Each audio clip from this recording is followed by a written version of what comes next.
Okay, finally we can start creating the plots. So in this part of the tutorial, you will learn how to create 6 different sets of plots that will give you some very cool insights around what was happening with the UEFA Country Ranking over the time.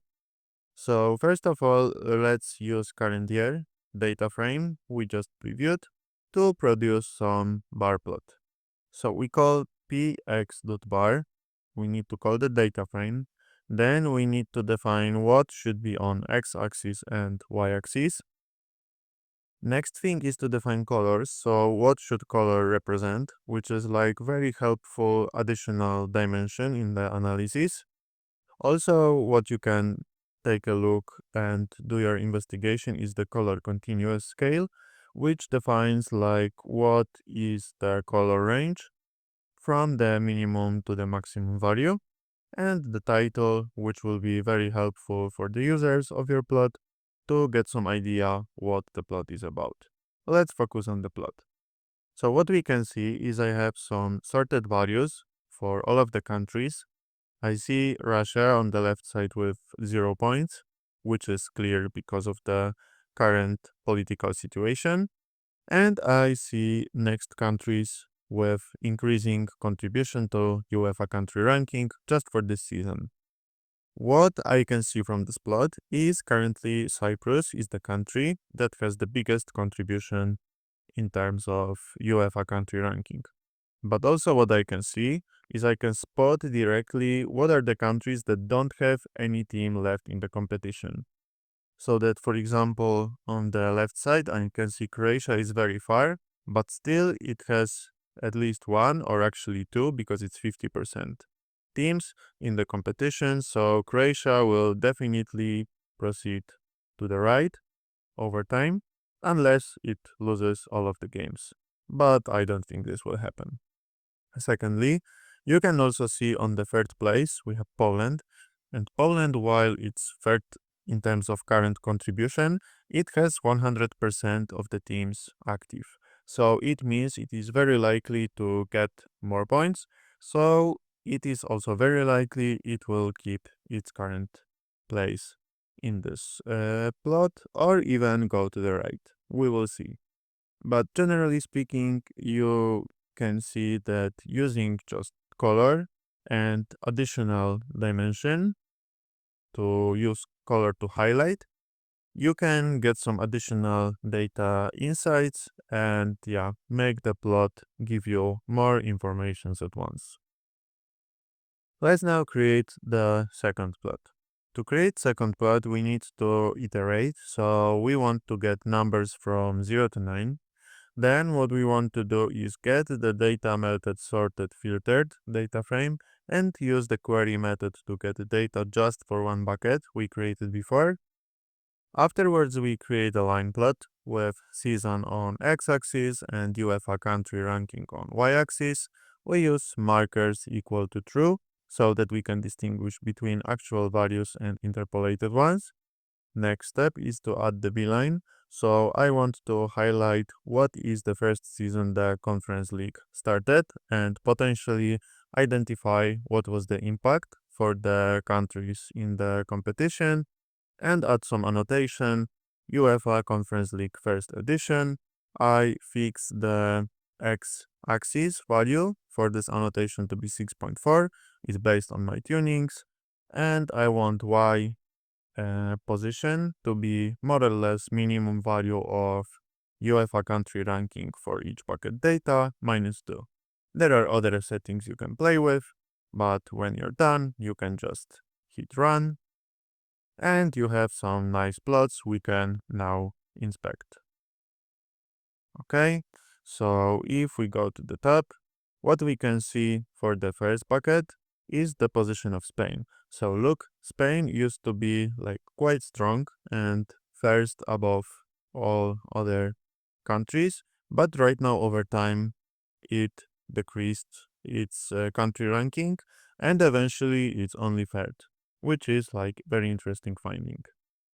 From the second bucket, what is definitely eyeballing is the situation of Russia.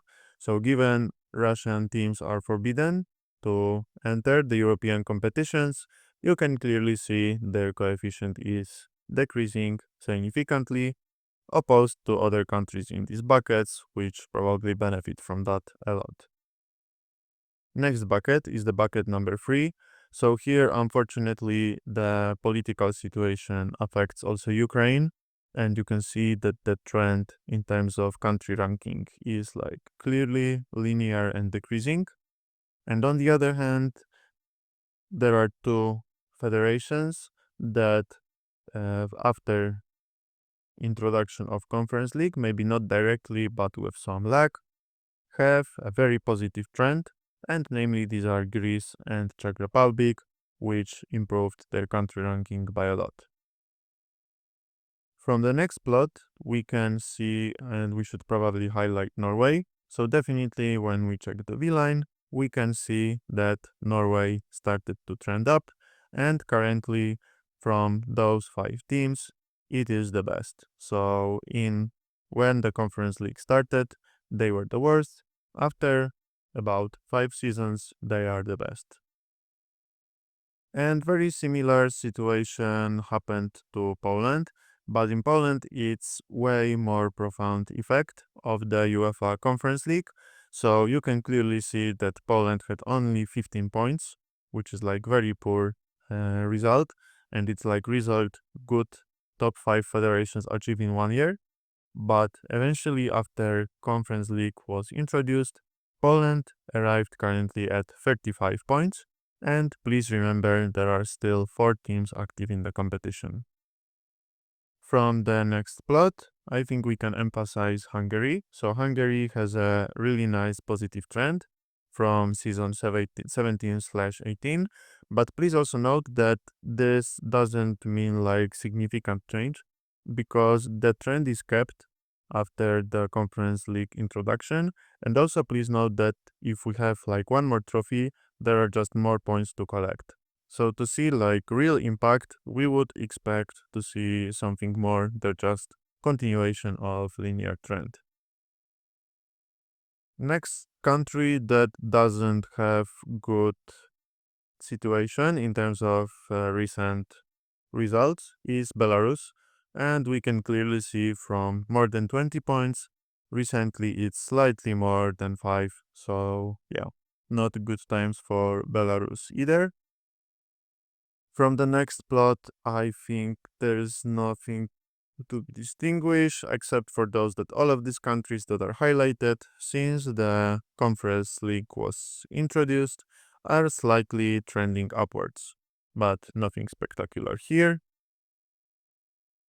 The same applies to the bucket here.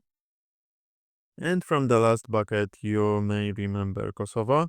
So as you can see from this plot, Kosovo didn't have pretty much the country ranking back then because there were no full 5 seasons yet. But eventually, when they started to collect the points, it went from the team with lowest amount of points to the top. And yeah, as you can see, Kosovo is right now around 12 points. Let's now create our very first animated plot. And this will be a really nice animated plot because what it will also show us is the evolution for the map over time, namely subsequent seasons. So to start with, we need to take care of one thing, because the method we are using, so px scatterplot, has only the capability to show Great Britain as a whole. So there is no possibility to show separately countries belonging to Great Britain. So the way to overcome that is to make our data frame recognize a single country as a whole, Great Britain, which is definitely not perfect, but it is what it is in this particular case. There are other solutions that definitely can handle that, but in this case I wanted to keep it simple. So let's imagine we want to treat British country as England. So here there is a replacement that basically gets the data frame and replaces the country whenever you see England with Great Britain, so that the map can capture that. Okay, having done that, we can proceed with building our first choropleth plot. And here is the setup. So you pass the data frame, you define the locations, what should be the color column. And I think the most important thing is the location mode. So basically this method has some modes that are used for the Plotly engine to recognize which countries are where and like which map to build. So this is very helpful. You can also see scope Europe that we will be building the European map. Next, let's create or actually update the layout of our plot so that it's wider and also has no margins so that map takes as much space as possible.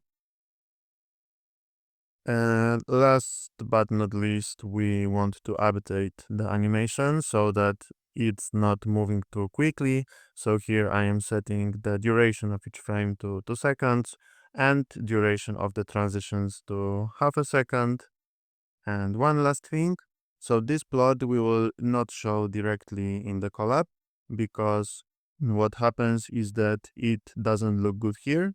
So what we will do instead is that we will write an HTML object and render it as a separate tab in Google Browser.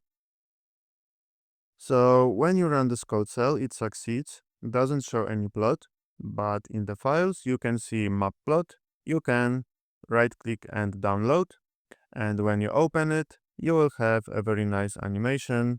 You can do anything you want. What I did actually here is I double clicked on this point. So while you can also go over all of the countries and see how their situation is changing over time, what you can also do is you can double click just one ranking bucket. And in this case, for example, you can find out as of current access list, which countries in given season would have at least one team for sure in the Champions League. So you can see when playing this animation from scratch, it changed over time quite significantly and you can recognize really nice patterns. Another type of plot we will cover in this tutorial is a scatter plot. So what we will do right now is we will create pretty much similar plot in terms of data as we did in the previous example, but in this time we will create scatter plot, an animated version, which will pretty much look like some bubbles dancing all over the screen. Let's start with the following. So first of all, we have 55 countries. So getting 55 bubbles or scatter points on the plot will not make this plot easily readable. So what is happening here is that I created some sort of filtering so that we can show only countries from specific number of buckets. For now, I am setting bucket number 2 and bucket number 3. So when this is just a parameter you can tune for your needs, and when you are ready, you just copy the data frame we created before and then apply the isin method to filter the data only for total rank plot bucket being in range 2 and 3.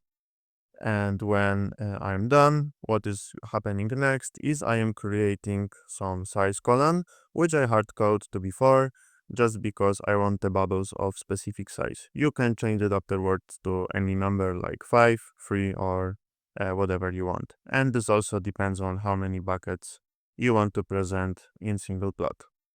So when we are done, we can create our scatter object of Plotly Express.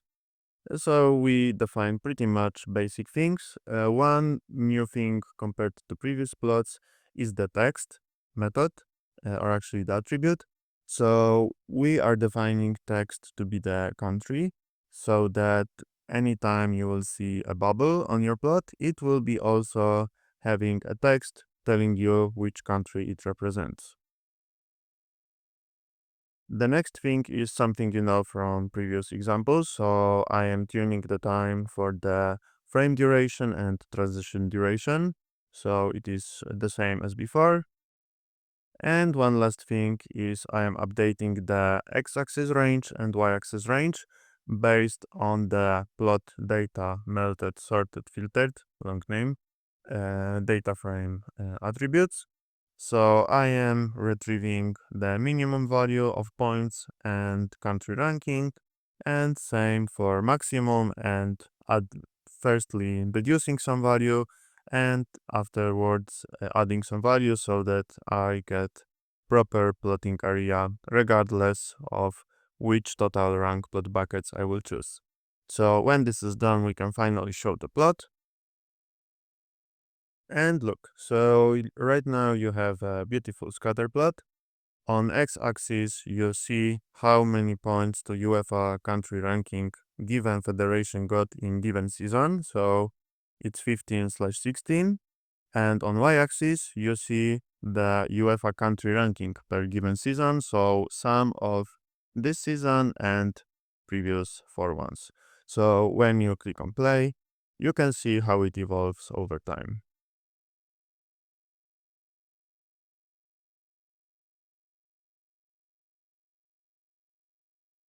Yeah, and generally the rule of thumb is that when a country goes to the right in single season, most likely it will go up to the next season, because if it collects points in given season, then most likely the country ranking will increase. Because remember, when going to the next season, you need to remove the fifth season from the past, and your score gets replaced by current season performance. So most likely, team that is currently on the right will proceed up in terms of UEFA country rank. Mostly in terms of creating plotly plots, it's not about building some very complex plotly structures, but about creating proper data frames. So this is an example of a plot that will be a line plot, but it will be cumulative one, so it will be kind of a race between different countries to get as high country ranking as possible. Let's start building it. So in the first turn, once again, I want to limit the data just to one bucket. So I will select the bucket 4 and also use this time the query method. So alternative to isin to get only data just for this one bucket. So when I'm done, what I can do next is I need to build some function. So this function called create smooth cumulative data is meant to propagate, like for first season, only data about one season, for two seasons, three seasons, and so on. So it cumulatively concats the data so that with each new frame, we will see a longer line, so that we will have this motion of being participants in a race of countries. So yeah, once this function is defined, you can just reuse it and create df cumulative object, which then we will use to form our figure object. So we use df cumulative as data frame to plotly express engine so that a line object can be created. We have markers equals true to show also the actual data, and that's pretty much it. So afterwards we do classical stuff. So first of all, we want to update the layout so that the x and y axes are properly aligned. And we also want to update the frame and transition durations so that the plot animation looks quite smooth. And finally, we can show our object. So let's do that. So this is our rates. So we can revisit historical data. We can see, for example, Romania started at ranking number 15, while Serbia started at ranking 27. So let's see what happens here. We can see that the country started to compete. Look how cool these lines are. We can see also the red line is going very up. So Poland's position was, yeah, very bad. It got even 30. But eventually, look, so in the end, Poland overcome all of these countries, and eventually from being the bad, the worst actually country, from the 30th place, it ended up being on place number 15. So this is a really nice way to build something called I don't know if this is a proper name, but a race plot, so that you can see like iteratively extending lines that nicely show evolution over the time. So finally we came to the point in which we can create the last plot, which I called trending countries. So this name might not tell you much, but eventually it's just a scatter plot, but with one cool feature plotly plots have, which is fitting the trend lines. So basically you can create a scatter plot, fit a trend line to every single unique label in the plot, and also read back the coefficients of the trend line, so constant and x1 value, and use them to plot separately so that basically you can recognize which countries have statistically significant trend and which countries we might expect to grow or decrease further apart in the UEFA Country Ranking. So let's start with this. So first of all, I want to iterate through number of seasons. So we created a column called season order, which is like number that tells us which season was first, which was the second, and so on. So this loop, what it does, it allows for uh, less and less data over time. So that in the first iteration you get 2, so the season order will be greater or equal 7. So you will have only season 7, 8, and 9. Next, you will have 9 minus 3, which is 6. So you will get more seasons, and your trend lines will be fitted based on more seasons. All right? So if we have that, what we can proceed with is that from our figure object, which is just a basic px scatter plot we just created also in the plot 4 section. So once we created this plot, we can call the method called getTrendLineResults so that we will retrieve the data from the fitted trend line. And what happens afterwards is that the data frame, the underlying Pandas data frame that stores that, gets a bit cleaned up so that you have taken all of the required things out of them, namely r squared, so which means how significant this trend is, the constant factor, which we will not use and discuss in the stage, the x1, which tells us for subsequent seasons what is the growth or decrease just by moving over the time, and the next prediction, which is like next value predicted assuming that the trend is kept. So that's pretty much what this code does. Finally, we will sort the values. So we will create a data frame called final preds, which will be then sorted by x1, which is the information like how strong the trend is and which is the direction.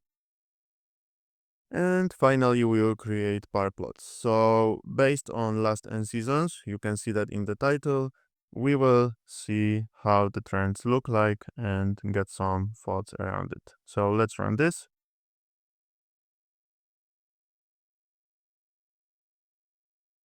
And what you can see afterwards is that we have a series of bar plots. So we can start from the bottom because what you can see is that we will have much more data for our trend lines to be constructed. So definitely based on recent 9 seasons, what we can see is the strong trends for England and Netherlands. So we can see that on average, their UEFA country ranking with next season for England is growing by more or less 4.6 points. And also we can see that the r squared for England is quite strong, meaning 0.93. So this is, for example, a value I could accept for my prediction, and with quite big probability, it is likely that England in the next season will increase its country ranking by this value. On the other hand, we have countries like Belgium. So Belgium has only 1.12, so it is expected by this plot to grow its country ranking by 1.12. but the R squared is very small, so it's not like Belgium over time has any trend in the UEFA country ranking. Yeah, and we have other countries, so we have also Russia, which doesn't play in the European competition, and it's expected to decrease the country ranking, which is fair because Russia doesn't get any new points for current and next competitions. So what you can also do is you can revisit like other plots which have less and less data to generate plots, which has some drawbacks because this might be too small data, but also some positive aspects because you get more recent data with bigger weight to get you information about most recently trending countries. And I think one cool example is a trend line, for example, for 4 seasons. And here you can see different things. So you can see, for example, that still Netherlands is quite high, and actually it's the first country with 6.79 x1 factor, which means it's based on this 4 seasons trend, it's projected to have additional 6.79 points in the country ranking. But also you can see Poland, which we know from other plots and analysis, is improving very nicely in terms of country ranking. So you can see that Poland has also quite significant trend based on last 4 seasons, which is like 0.91 R squared in terms of this metric, and also the trend is 4.995. So we could expect based on this analysis that after current season, Poland will get additional 4.92 points in terms of the whole country ranking, which is the sum of previous 5 seasons.